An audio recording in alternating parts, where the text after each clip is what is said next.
Hello, everyone, and welcome to this live stream where we're talking all about HX, HX standing for Human Experience. We're discussing with Tammy and Avriel about aligning our tech future with our human experience. We really want to keep the focus on our two amazing guests that we have for the discussion, and that's why I'm coming at you like a sci-fi movie where you just see a beating heart in the bottom part of your screen. But again, that also is going to allow me as the moderator to incorporate a bunch of your questions. And if you're wondering who this voice is, I'm the founder and director of All Tech is Human. My name is David Ryan Polgar. Our nonprofit is committed to uniting a diverse range of stakeholders to co-create a better tech future, and a tech future that is aligned with the public interest and specifically about the human experience. But before we get into some of the questions, which you can submit directly through your chat feature, wherever you're coming in from, we're going to hear a little bit from our wonderful panelists. So we're going to start off with Tammy, who you may know, who was in our HX report, which you can freely download and read if you go to hxreport.org. But Tammy has the fascinating position of the VP of Civility at Roblox. A lot of people discussing Roblox as a platform that really kind of leans into where we might be going with the metaverse. So Tammy, I'd love to learn a little bit more about your background and just some of your thoughts on this topic. Thank you so much, David. I'm really looking forward to a great conversation today. So much to cover. I'm Tami Bhaumik. I'm the Vice President of Civility at Roblox. I've been at Roblox coming on 6 years here. So my focus was marketing before I headed up global marketing. And just recently, I've completely moved away from marketing, and my focus 100% is on civility. And what that means at Roblox is really educating our entire community on how to stay safe on the platform, but not only on the platform, but in general online.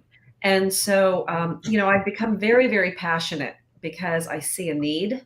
The company is first and foremost, safety and civility is the number one tenet for the company. So we are continuing to always strive to develop features and policies that keep our community safe so that they can express themselves. They can be who they are and who they want to be and who they aspire to be, and it really express their creativity.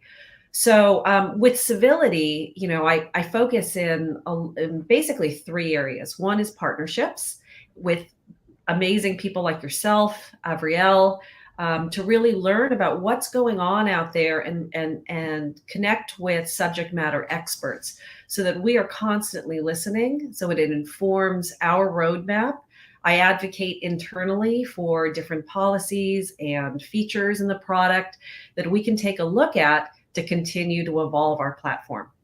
The other area is research. So we're connecting with researchers from around the world in academia to really get the evidence-based content in order to make sure that we're focused in the right areas and that we're leveling the playing field. There's so much drama out there in the media, sensationalized headlines that are quite frankly scaring the lights out of parents, and it's not necessarily factual. So we're trying to really create and balance that narrative. And the third thing is really just the nuts and bolts of trying to educate our community, especially parents, on the features and the safety tools that we have available to them to make sure the experience is right for their family. I love that. So thank you so much for that, Tammy. And then we will get into that later on with some of the audience questions that were submitted previously when people signed up, specifically around, I know an area you focus on is digital citizenship and increasing some of the education. But now I want to move over to Avriel, who you might have seen on the show Hannah Montana. So if she looks familiar, it's not just because She is a star PhD candidate at Harvard. So Avriel, I want to hear a little bit about the work that you do outside of your previous history in the spotlight. Thank you, David. And I'm also really excited to be here with you, Tammy. So yeah, like David said, I'm a doctoral candidate at Harvard at the Graduate School of Education, studying human development, specifically looking at adolescents, and also doing a concurrent program in data science. So I really take a computational social science approach, melding big data, quantitative statistics kind of stuff with qualitative research as well. And what I'm particularly interested in is not just the content that youth are being exposed to online and in digital spaces, but also the technological structures that underlie the content delivery and the digital experience, and specifically the biases that may exist in those algorithms, and how that influences all kinds of developmental processes, like identity development, like cognitive development. And I care particularly about the experiences of marginalized youth in digital spaces, because I fully believe that if we can create safe spaces for marginalized youth, then everyone will be better off. And those are the youth who face the most significant challenges in terms of healthy development. And so really wanting to make sure that the internet and just predictive technologies, AI, machine learning in general, are serving marginalized youth rather than further harming them.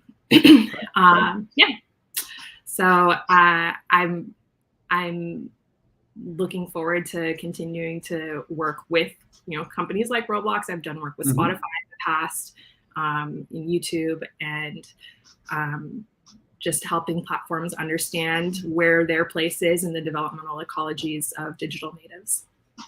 Well, that's the question I'd love to start off with you, and then we'll move over to Tammy to add to this conversation.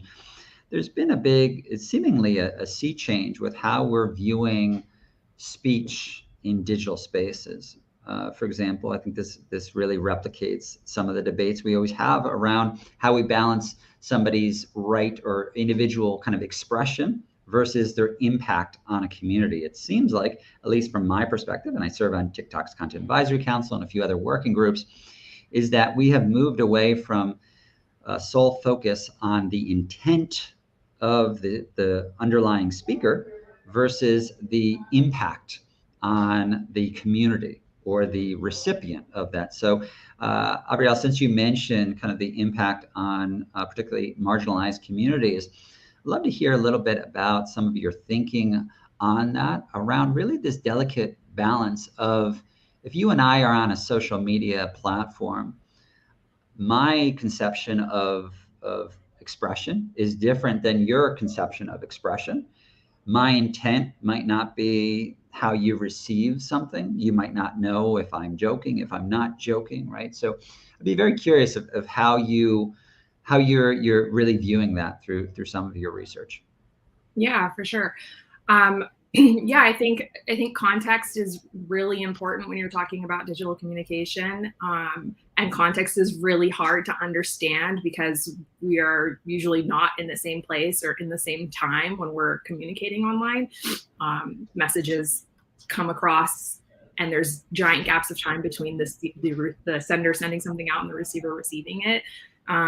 And so I think that's one of the things that obviously makes this really difficult. But at the same time, I do think that there is a responsibility on both the platform that provides the opportunity for communication as well as the communicator to take responsibility for how their messages land.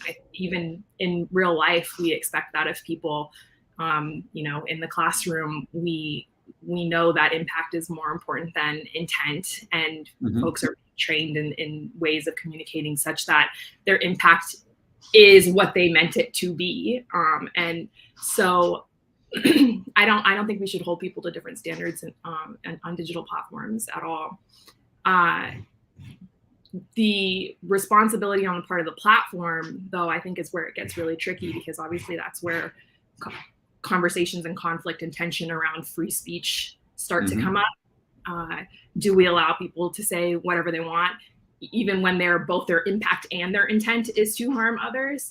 And if they cop to that or not is a totally different story. But so I think should the platform hold a responsibility to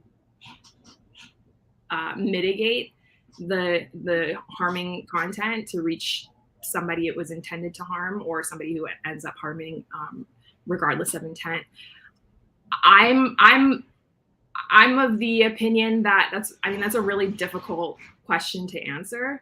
And I think these are things that have to happen on a case-by-case basis. The problem though is that even when we have human content moderators who are able to weigh in on this, I really don't think AI can do this well. And I don't think anyone's proven that AI can do this well. So to automate this process of content moderation or deciding whether something was harmful or not, I think we're still really far away from being able to do that. But hopefully smart people like Tammy are figuring out how to do that and scale it.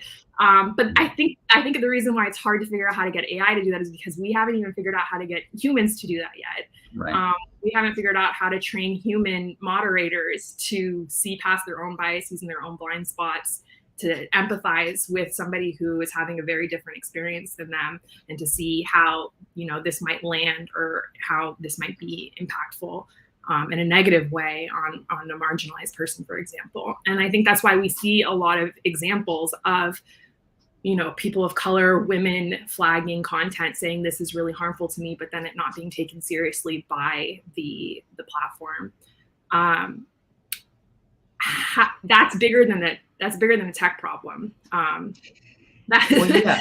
Yeah. Because that's actually one of the follow-up questions, and then I'll switch it over to Tammy to hear, Tammy, what you had to say on this topic. But you kind of mentioned, human moderators versus AI. Originally, there was so much high hopes in AI kind of solving some of these thorny issues. But as we well know, speech is nuanced. One of the most infamous examples was Facebook before they changed their name a bunch of years ago, with the famous or infamous photo of quote unquote napalm girl from the Vietnam War.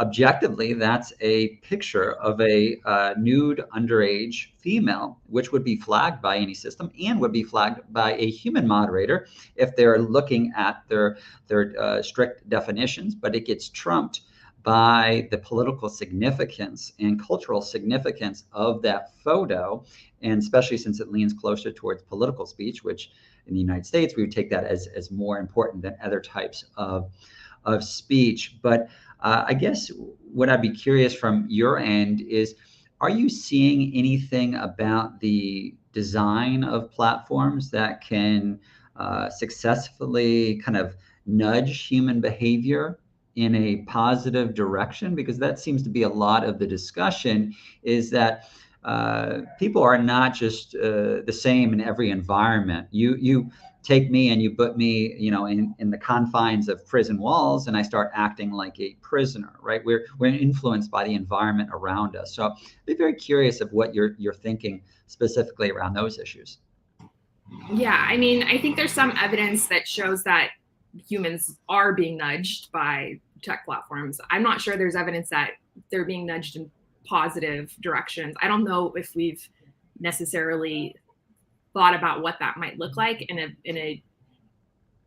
the context of youth. I would define that as like, how do we measure positive development or positive human or positive youth development? And then measuring that, but I'm not aware of any work that's being done there. I think that, so I'm working on a paper with Spotify right now, or have been working on some research with Spotify that does show that there's opportunities to change issues of inequity. For instance, there's a gender gap in the kinds of artists that are presented to listeners on platforms streaming platforms. And if we expose, there's some evidence to suggest that if we expose users to more female artists or more non-male artists, then they will be more open to listening to non-male artists in the future. And there's a kind of change in their musical listening behavior. And so, it's not a causal study. It's purely correlative. And so, there's no evidence to say that, this is going to, if you do this, then, we will have more people who will listen to female artists. But I think what it does do is get us closer to the point where we can say, it's okay to set metrics for positive human growth as part of our goals as platforms, and then to make tweaks to our algorithms in order to achieve those goals as well. And I really think that when platforms begin to take that on as a responsibility, that's when we're going to see that both the power, but also the great potential that these platforms have to actually do good in the world, because there is an opportunity there to make small changes in individuals, to make them more empathetic, to make them more open to diversity, and to give them greater access to experiences that are different than themselves, which does both of those things. But there are a lot of, from a research point of view, there's a lot of ethical issues with trying to do that on users if they're not aware that we're experimenting on them and those kinds of things. Yes. So it has to be done really thoughtfully and really carefully, but it does need to be done. Right. I'm glad you said that. And I should point that out, right? Like there's a fine line between nudging and something that we might think is too much, or maybe a form of manipulation, especially since most social media platforms are ad-based models, which we really kind of talked about in this HX report. But Tammy, love to hear your perspective around really that delicate balance that you're thinking about at Roblox, and just in general about the individual who's trying to speak versus their kind of impact on the community, especially with Roblox, where you're going to have a much younger audience than other platforms. So I would imagine a lot more sensitivities. You bring up a very, very huge challenge. And I think freedom of speech and civility goes far beyond just Roblox or a tech platform. It's for sure a societal issue, and it's a challenging one. Roblox has always been about, safety and civility. And one of the things that we really focus on, it's not an either or situation of AI and machine learning versus human moderation. You need that double layering in order to be effective. And even still, where we have double, triple layers of chat filtering, we have thousands of human moderators also working to make sure that, our platform is safe and civil and responding to report abuse claims, et cetera. We really focus on connecting billions of people. I mean, our platform is really grown. We have close to 50 million daily active users on our platform. If you think about that, that's larger than many countries that are out there. So making sure that we're moderating, effectively is a minute by minute challenge. We have billions of chat messages going through on a daily basis. And so we would never be able to do what we do with just human moderators. There's just no way. Mm-hmm. So we need to be able to utilize technology as a layering effect to make sure that our platform is safe. We also take a look at the importance of sharing information from person to person, because we also take a very positive, optimistic look at the human experience. And in fact, Dave, who is our founder, this is way back in the early 2000s, is he had this whole vision of developing a new category called human co-experience. And really what that is people coming together and sharing experiences with one another.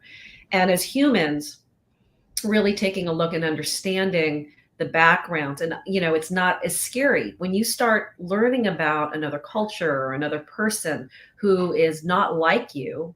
you start realizing that there are more commonalities than differences. And so we really look at this from a very optimistic, positive standpoint. We have seen so much more positive than negative. The headlines would like you to think that there's so much negativity. The positivity on our platform far outweighs it. We have millions of developers on our platform that have found success, and I'm not just talking monetary success. I'm talking about personal success, things that they're proud of that they've created. Experiences like coding and scripting and music composition, where they've actually formed communities. And I think community is so important to the human evolvement. And hopefully in 5, 10, 15, 20 years from now, we're going to have another generation that is savvy enough to be able to filter out the bad themselves, to be able to block things, mute things. And my gosh, wouldn't that be lovely if you were a middle schooler who likes middle school? Middle school's a tough time for any human. But being able to block and know that it's okay, knowing to step away when you need to have that healthy balance between tech and real life interactions, and they're aware of it.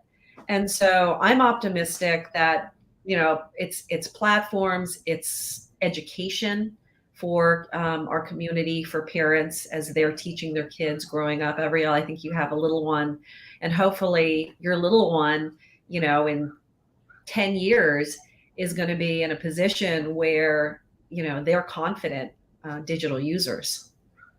Well, Tammy, if you don't mind, we're getting a bunch of questions. I see one from Scott, which is kind of responding to something you said, really just asking about the natural tension that happens in social media platforms when they are for-profit companies. Obviously, that changes how we even view the First Amendment, since the First Amendment doesn't directly apply to for-profit companies. It's talking about what the government can and cannot do. So curious if you're seeing any practical movement, this is the words of Scott, towards an objective set of independent standards.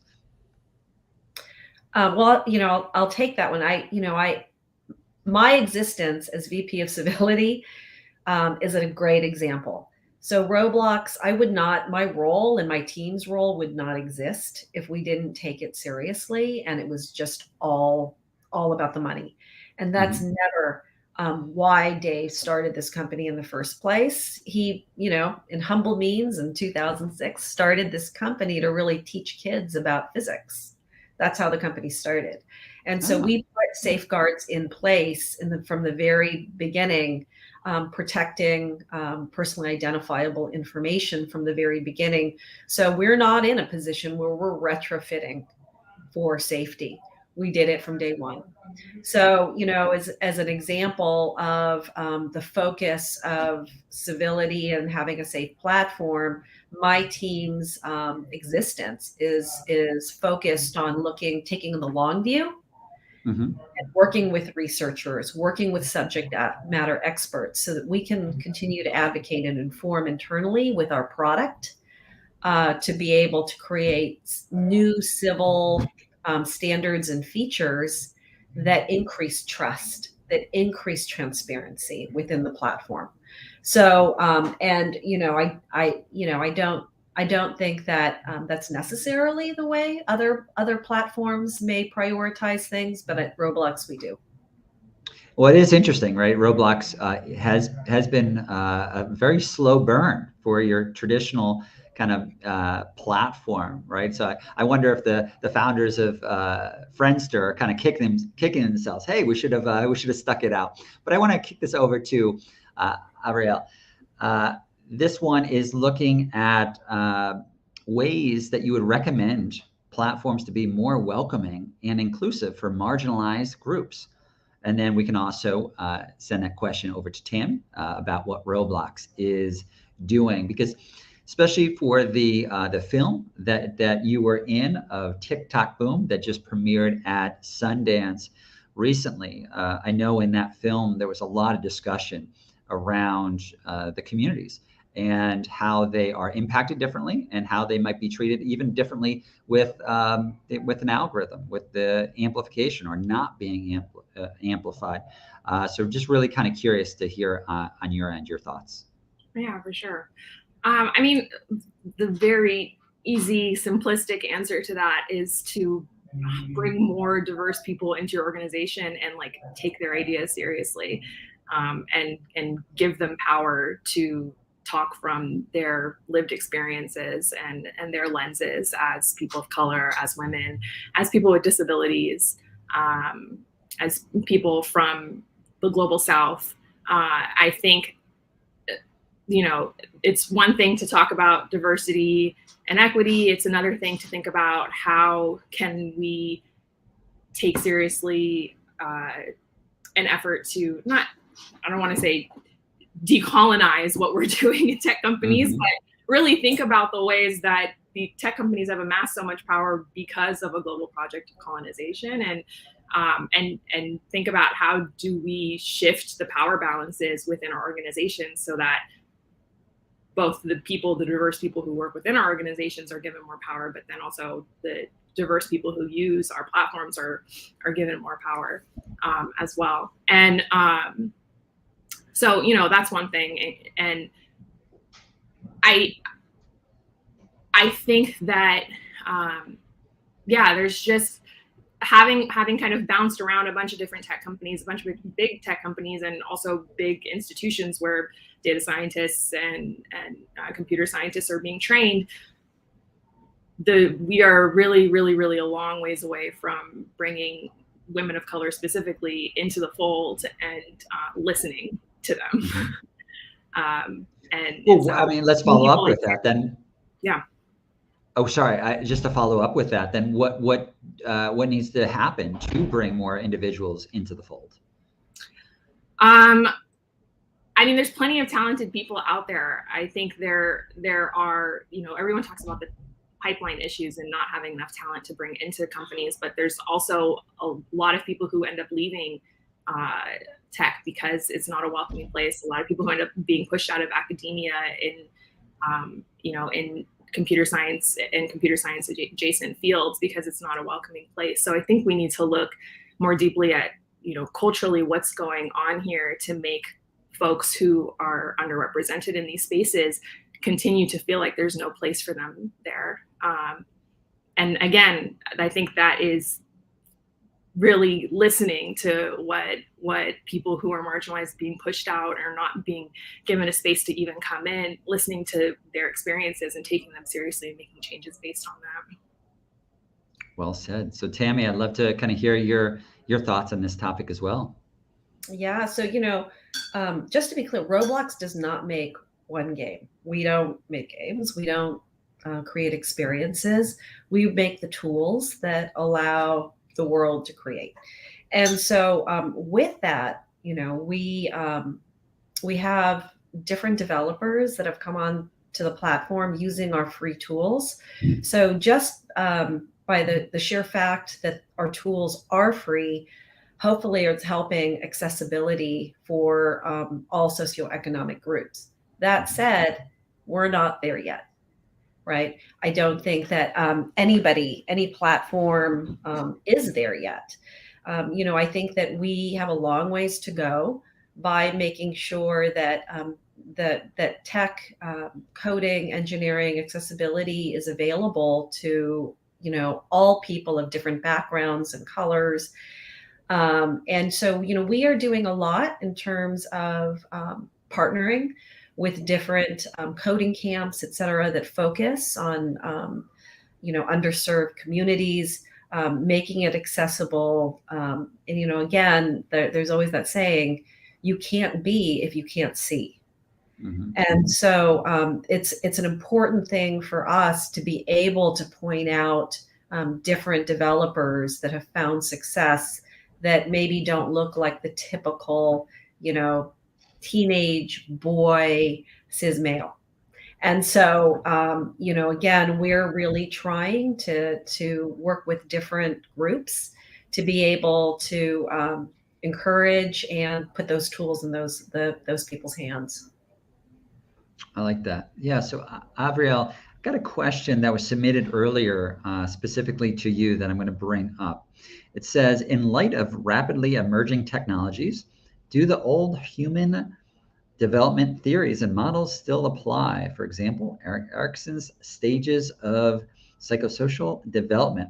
If not, how is exposure to digital media from a young age shaping the way we develop as humans? Interested in both the positive and negative ways that technology influences our development. So certainly an important question, right? Like, how is this going to change future adults? I think another way we could kind of summarize that question. I feel like my doctoral advisor wrote that question. This is kind of the crux of the work that I'm doing, so I appreciate this question. The short answer to that question is yes and no. So yes, the old developmental theories, Bronfenbrenner, Erikson, even newer ones like Margaret Beale Spencer, Christia Cole, they apply. But when you look at these models, there are definite gaps because those models did not anticipate a world where data was being gobbled up as it is today and being shared across multiple platforms, and communication was being mediated through machine learning and AI, predictive technologies. And that is not accounted for in the current developmental models. And I think that that's a serious gap in the literature, and one that I hope me and my colleagues who are working on this problem will be able to fill. What does that mean? I mean, there's all different kinds of ways developmental ecologies are currently changing and probably will change in the future. When we are in the metaverse, like really when the metaverse has really been actualized, how we communicate with everybody will be fundamentally changed if it's being mediated through algorithms. And I think a lot about what that means for our lifespan. If, for instance, digital natives have kind of a cradle to grave or womb to grave digital footprint, and when digital natives, pass away, what's going to happen with that data? Will their lifespan kind of persist into the future, and what does that mean for how we conceptualize the lifespan and the lifespan developmental models? There's a lot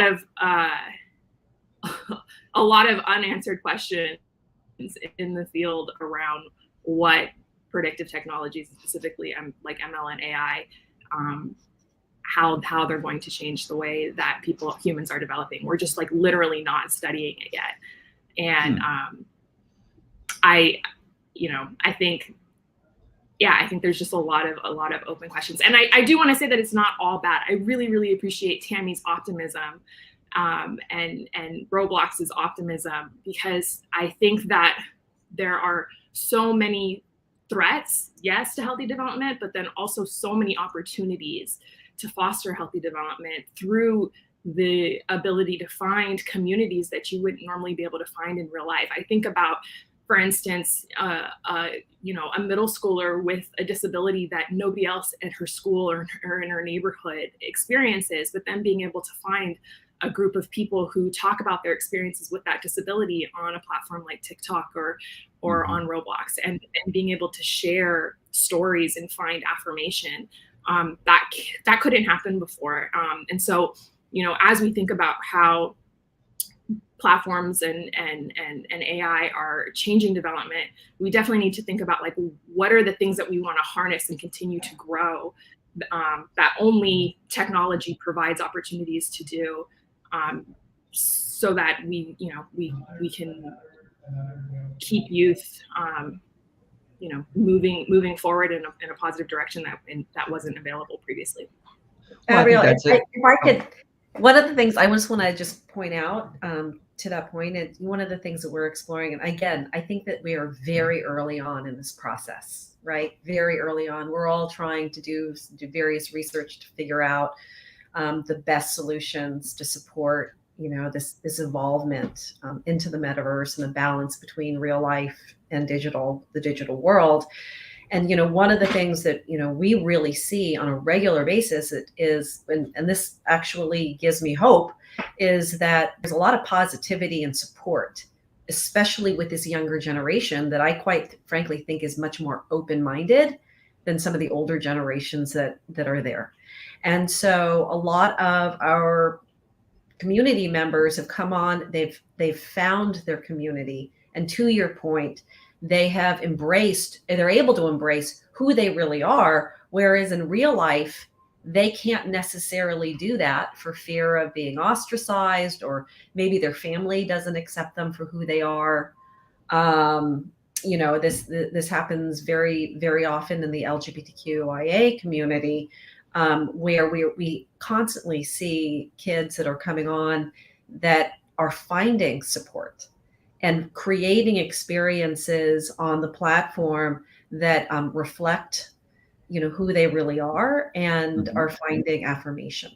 So, I also think that there's a lot of work to be done in avatar development, to your point, right? There is a notion of, it's called uncanny valley, and it's the human, the kind of that strange feeling that you get when you may see an avatar that's not quite human, and it's like there's something weird about it, but you can't put your finger on it.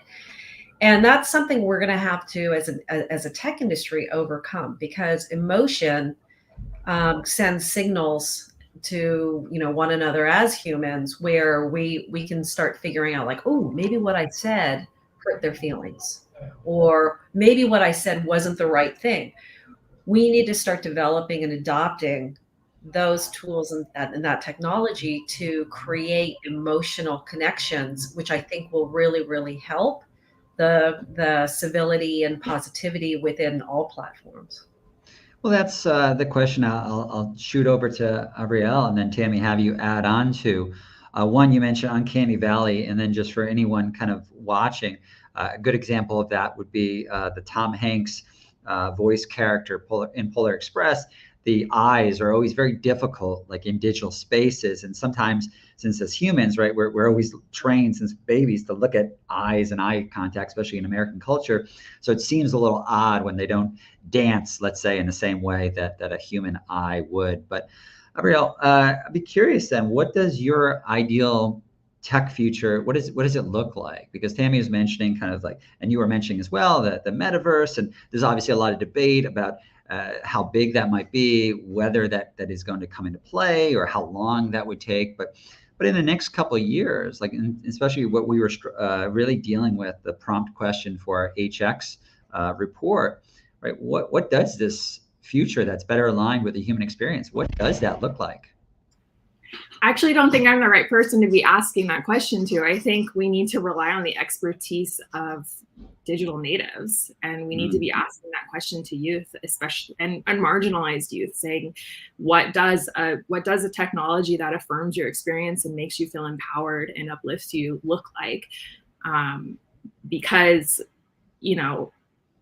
my life is not going to be as deeply affected by the decisions made by engineers of these platforms as theirs will be. And so that, I think that goes in line with what I was saying earlier. You ask the most marginalized person in the room how to make it work for them, and it'll work for everyone else. And so I'm going to give you a non-answer by saying that. Sorry. Well, no, that is an answer. And that's something that I know even on my end, being on a few working groups and boards, struggle with, right? Because digital platforms and trends in general start young, yet it's usually not the young who are involved in the development process of those platforms. And there's obviously a lot of legal reasons for that, and also just around kind of like disclosure of confidential information, right? So I'd be very curious, and I'll send this over to you, Tammy. How do we incorporate more teen voices in the process of how we develop and deploy these emerging technologies that are going to deeply impact teens, and also they're usually the first group to adopt these technologies? Well, number one, huge kudos to you, David, for All Tech is Human, for number one, including youth voices in the report. I think that very oftentimes, especially with industry, they don't take that on, and they don't listen to the youth voices. But the one thing at Roblox is, because our community is the next generation, we have to listen to them. We want to listen to them. And, we have something internally called the sounding board, and it's made up of developers and users and parents, because the only way that we can really create a solid roadmap looking out towards the future is getting their input. So it's not a one and done thing. It is an evolutionary process where we're constantly getting feedback. We're putting it on the roadmap. We're testing. We iterate. We don't do this whole, at Roblox, we iterate there. That's the way that we operate. We don't, announce these massive changes that may throw wrenches into other things or unexpected consequences in other areas. We really focus on making sure let's test something out, and we'll expand it as we see what the impact is. So again, youth voices, I could not agree more with Avriel that we have to include youth voices more, because they're the ones who are the architects of these worlds in the future. Well said. I see a fascinating question that I'm going to bring up, and I do apologize to everyone that we're unable to get to all of the questions. We're also going to follow up and list some of the submitted questions that we have. But the last question, and then we'll start wrapping up. But again, hopefully continue. And we want to really emphasize that everyone should both reach out to the two of you as kind of experts and leaders in the field to follow along with your work. But Tammy, you had mentioned avatars earlier. This question really is interesting, right? The question is, quote, when you can be anything you want via how you present with your avatar. Kind of reminds me of the New Yorker cartoon, right? Nobody knows if you're a dog online. What are the lines between representation and appropriation? And then this individual bringing up the example of a individual who masqueraded as somebody who was Black, when in fact she was not. So Avriel, I'm going to send that to you. That is a very, obviously, tough, delicate question, but I'd be very curious, right? Because if you could see me on screen, I'm just kind of a nerdy white guy, but what can my avatar be, right? Is this Second Life where, one, you could say, well, I can be a dragon and nobody would really care, but would people start caring if all of a sudden I pretended I was of a different race or gender fluidity? I'd be very curious of where somebody is going to find that crossing the line. This is already an issue. Like, digital blackface is a thing. It's always going to be. Could you unpack that a little bit for our audience? Yeah. Folks pretending to be people of color, pretending to be genders that they're not, just pretending to be people that they aren't, is regularly happens on the internet already. And I don't think the metaverse is going to usher that in any differently. It'll probably persist, but I also don't think that is I don't think that's a tech problem. I don't think there's a tech solution to that. The kind of fascination with or fetishization of, Orientalism and fetishization of Black folks is deeply embedded in American culture, and has been for centuries.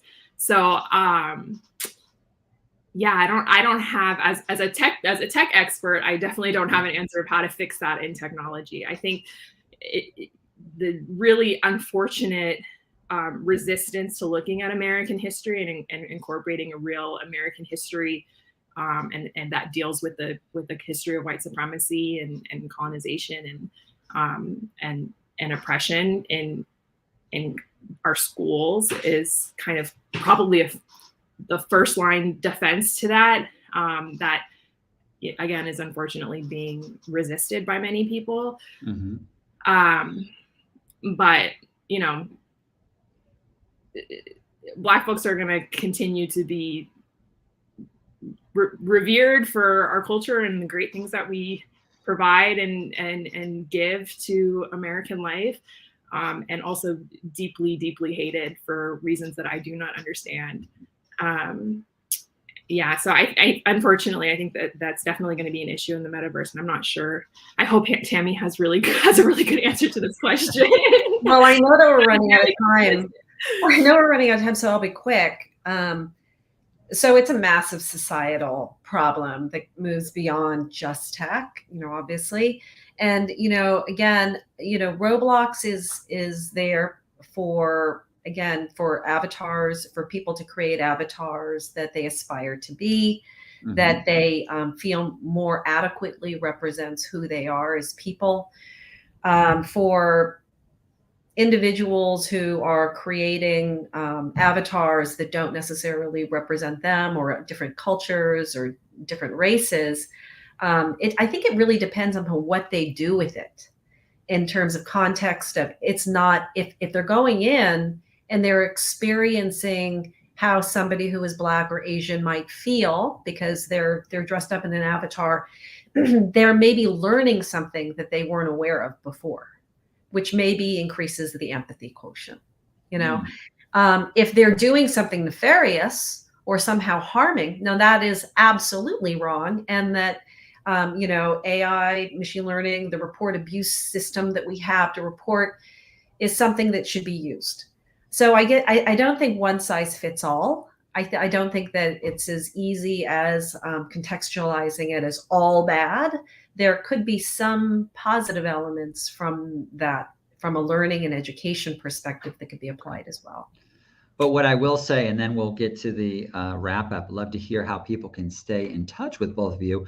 But on the issue of changing somebody's racial identity, you can see where this is going to be really quite a thorny problem, because oftentimes around content moderation, the content moderator judges the severity of the speech based on who it's coming from, right? In other words, somebody's identity affects how the speech itself is treated. So if that could be flexible, it's really going to open up a very difficult problem to handle. But let's start tying everything together. I know we could continue on, but we're going to continue the conversation. If you join our Slack, you can find everything at alltechishuman.org, and we'd love to kind of continue the conversation with both of our experts here today. But Avriel, just want to have you kind of tell everyone where they can stay in touch with some of your work, and then just any closing thoughts you might have about how we can better align our tech future with the human experience. Yeah, thank you so much. I'm everywhere: Twitter, TikTok, Instagram, at King Avriel, and that's Avriel. And also, you can get in touch with me via email on my website, which is just my name, avrielepsdarling.com. I love to hear people's thoughts via email and chat with them. Also, always looking for collaborators, whether that be in industry or academia, because I'm deeply, deeply passionate about this work. And yeah, I think, as far as closing thoughts go,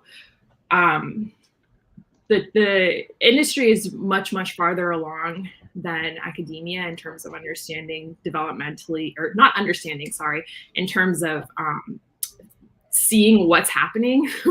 we're in the F around and find out phase in terms of the industry. But I think academia is slightly behind in terms of building frameworks, theoretical frameworks for understanding kind of holistically what's going on, as it definitely in terms of how we are interacting with the technology itself, rather than just the humans who are on the other side of the technology. That's a piece that I think is really under-researched right now.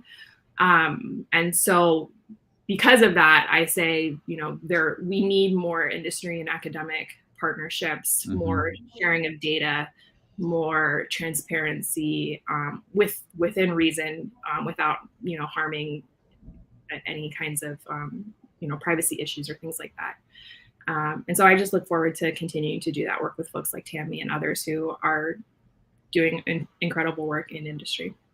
That sounds great. And then I will say, for those of you who saw our earlier live stream that had Tami Bhaumik, she recently started a great group that's really focused on increasing some of the research in that area. So Tammy, love to hear from you, where people can stay in touch with your incredible work, and also final thoughts on how we can better align our tech future with our human experience. Yeah, so I'm in the usual places at Tami Bhaumik at Twitter and on LinkedIn. So feel free to connect with me. Would love to collaborate. Avriel, you've got a collaborator in me. After this, I'm planning on connecting with you so that we can figure out some work to do together. So, in terms of final thoughts, I really do take a very optimistic look at our future. I think that the fact that we're all here, the fact that All Tech is Human is working on all of these things is critical to our human behavior and development as the line continues to blur between the physical world and the digital world. And I think the most important thing that we can do is listen to our youth, listen to our youth, which it's amazing as adults. I think we're so wired to, be the parent and tell the kids what to do. But in this case, it should be opposite. We should be listening to our kids. We should be listening to our youth, because they're the ones who are really, truly going to be the architects of this next world.